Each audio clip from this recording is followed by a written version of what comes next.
बिहार चुनाव से जुड़ी बड़ी खबर आपको बता दें, सीमांचल में मुसलमानों ने तेजस्वी का विद्रोह किया है। उनका सीधा कहना है कि वो तेजस्वी यादव को वोट नहीं देंगे, क्योंकि बार बार मंच से तेजस्वी यादव एक ही बात करते हैं कि वो वक्फ कानून को उखाड़कर फेंक देंगे। इस मामले में ज्यादा अपडेट के साथ मेरे साथ जुड़ रहे हैं मेरे सहयोगी हर्ष भारद्वाज जी। सर, विद्रोह जो है सीमांचल क्षेत्र से साफ तौर पर दिखाई दे रहा है। बिल्कुल, देखिए, तेजस्वी का इसे विद्रोह कहा जा सकता है, क्योंकि सीमांचल के अंदर जब मीडिया कर्मी पहुंच रहे हैं, क्योंकि हम भी सीमांचल में गए और इस वक्त पहले तो मुसलमान साइलेंट थे, मुसलमान बोल नहीं रहे थे कि पहले चरण का चुनाव बीत जाए उसके बाद मुसलमान बोलेगा। लेकिन अब जब सीमांचल में वोटिंग होनी है दूसरे चरण की, उससे पहले मुसलमानों ने तेजस्वी का विद्रोह कर दिया है, क्योंकि तेजस्वी ने एक बार फिर, जब वो चुनावी सभा कर रहे थे एक जगह दूसरे चरण के लिए, क्योंकि आज चुनावी सभा समाप्त हो गई है और अब दूसरे चरण का मतदान होना है, तो उन्होंने एक बार फिर कहा कि हम वक्फ कानून को फाड़ देंगे अगर हमारी सरकार आएगी तो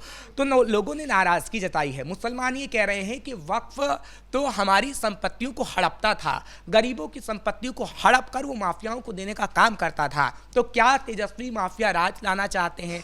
क्या एक बार फिर वक्फ ऐसा ही करेगा कि वो कानून फाड़ के फेंक रहे हैं और वो कह रहे हैं कि हम कानून को रद्द करेंगे, अगर ये कानून रद्द हो जाएगा तो फिर हमारी जमीनों पर वक्फ किस तरीके से कब्जा कर लेगा।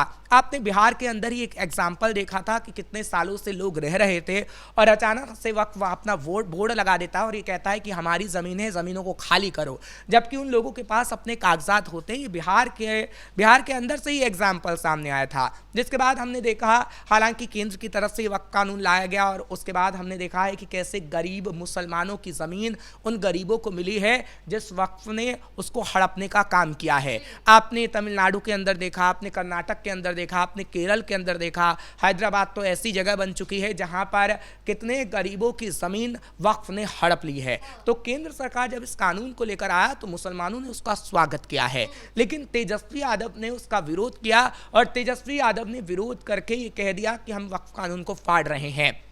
और जो आपने बिहार के अंदर वो रैली देखी थी जो तेजस्वी यादव ने वक्फ कानून को लेकर की थी, वो आम मुसलमान नहीं थे, वो कट्टरपंथी थे, वो भाड़े पर बुलाए गए टट्टू थे और ये बात उन गरीब मुसलमानों ने ही कही है। सिर्फ वक्फ कानून को लेकर नहीं, मुसलमानों की नाराजगी कई बार दिखाई दे रही है। अब बीच में हमने देखने को मिला कि कैसे तेजस्वी का साथ भी छोड़ दिया गया मुसलमानों द्वारा। बीच में देखने को मिला कि लोग पार्टी से बाहर चले जा रहे हैं और अभी भी ओवैसी जो है टक्कर दे रहे हैं सीमांचल क्षेत्र में। बीजेपी भी है, एनडीए भी है, तो कैसे तेजस्वी की नैया डूबने वाली है? देखिए, पहले क्या हुआ था कि सीमांचल में ओवैसी पे विश्वास तो किया गया, लेकिन उसके बाद उन्हीं के जो प्रत्याशी थे जो जीते वो आरजेडी में शामिल हो गए, लेकिन आज वो पछता रहे हैं। और अब जब ओवैसी के प्रत्याशी वहां से उतरे हैं तो वो डंके की चोट पर कहते हैं कि अब आगे आने वाले समय में ऐसा नहीं होगा, क्योंकि मुसलमानों के साथ धोखा करने का काम तेजस्वी ने किया है। हालांकि इधर हम आम मुसलमानों की ज्यादा बात करेंगे, क्योंकि जो कैंडिडेट होता है, जो राजनेता होता है, वो कैसे वादे करता है वो जनता भी जानती है, और तेजस्वी कैसे वादे करते हैं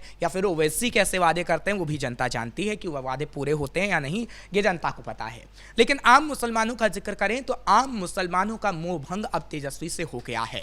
आम मुसलमानों का अब जो आप कहेंगे कि एक तरीके से वो एनडीए के समर्थन में जाता हुआ नजर आ रहा है, क्योंकि जिस तरीके से 3 तलाक का मुद्दा हो, या फिर बात महिलाओं को रोजगार देने की हो, या फिर बात वक्फ कानून की हो, क्योंकि बिहार के अंदर एक तरीके से हिंदू मुस्लिम सभी का विकास करने का काम किया गया है और ये मुसलमान भी बखूबी जानता है। हम खुद मुस्लिम इलाके में गए हैं बिहार के अंदर अलग अलग जगह पर, और वो मुस्लिम महिला मतदाता खास तौर पर ये कहती हैं कि हम एनडीए सरकार का समर्थन करते हैं, क्योंकि हमें सम्मान कभी भी आरजेडी की सरकार में नहीं मिला और हम उम्मीद भी नहीं रखते हैं कि महागठबंधन की सरकार आएगी तो हमें सम्मान मिलेगा। हालांकि स्टालिन से लेकर राहुल गांधी से तेजस्वी ये कहते हैं कि हम मुसलमानों के अधिकार के लिए लड़ रहे हैं, लेकिन फिर आप मुसलमानों के साथ धोखा करने का काम क्यों करते हैं? हमने जब कई रिपोर्ट्स दिखाई, अभी भी सोशल मीडिया पर कई रिपोर्ट्स पड़ी हैं कि कैसे गरीब मुसलमानों की जमीन वक्फ कानून आने से उनको मिली है। अब वक्फ उन गरीब मुसलमानों की जमीनों को नहीं हड़प पाता है, और तो और वेबसाइट पर वक्फ को पूरा ब्यौरा देना है कि उसके पास कितनी संपत्ति है, कितनी नहीं है। तो क्या तेजस्वी गरीब मुसलमानों का विद्रोह कर रहे हैं और इसी चक्कर में वो अपने पैर पर कुल्हाड़ी मार रहे हैं और गरीब मुसलमान उनको वोट नहीं देगा? क्योंकि गरीब मुसलमान की तरफ से क्लियर कह दिया गया है, मैसेज दे दिया गया है कि हमने कभी लालू का समर्थन तो किया था, लेकिन हम तेजस्वी का समर्थन नहीं करना चाहते, क्योंकि लालू प्रसाद यादव का समर्थन करने किया हमने, और उसके बाद हमारे साथ ही बड़ा धोखा हुआ। और देखिए ना, जिस लालू यादव ने संसद के अंदर ये कहने का काम किया था कि हमारी सरकार आएगी तो हम वक्फ कानून को लाने का काम करेंगे, या कहा कि आप लाइए, केंद्र को कहा था उस वक्त कि आप लेकर आइए, हम आपका समर्थन करेंगे, क्योंकि वो केंद्र में तो थे ही। हालांकि उन्होंने ये भी कहा था कि अगर आरजेडी की सरकार बिहार में आगे आने वाले समय में आती है तो वक्फ कानून को लागू किया जाएगा। लेकिन लालू प्रसाद यादव पर मुसलमान ने भरोसा किया। लालू प्रसाद यादव तो ऐसा नहीं कर पाए, लेकिन केंद्र की बीजेपी सरकार ने कर दिया। अब तेजस्वी यादव मुसलमानों के साथ धोखा करने का काम कर रहे हैं। जब तेजस्वी यादव की तरफ से कहा गया है कि वक्फ कानून को हम फाड़ देंगे, जबकि उनके पिता ने कहा था कि हम वक्फ कानून को लागू करने का काम करेंगे, तो ये बड़ा धोखा है। और जब धोखा किया है तेजस्वी यादव ने आम मुसलमानों के साथ, तो मुसलमान भी तेजस्वी के साथ धोखा करेगा ही। जी, बहुत बहुत धन्यवाद आपका इन तमाम जानकारियों के लिए। तो कुल मिलाकर मुसलमान जो है अभी तेजस्वी यादव से नाराज दिखाई दे रहा है सीमांचल क्षेत्र में। अब देखने को मिल सकता है कि किस तरीके से मुस्लिम वोट बैंक तेजस्वी यादव से छिटक सकता है आगे चलकर। हालांकि क्या कुछ होता है इस पर हमारी नजरें बनी रहेगी। ब्रेकिंग न्यूज में फिलहाल इतना ही। कैमरा पर्सन रवि के साथ मैं शिवानी रतूड़ी, कैपिटल टीवी बिहार।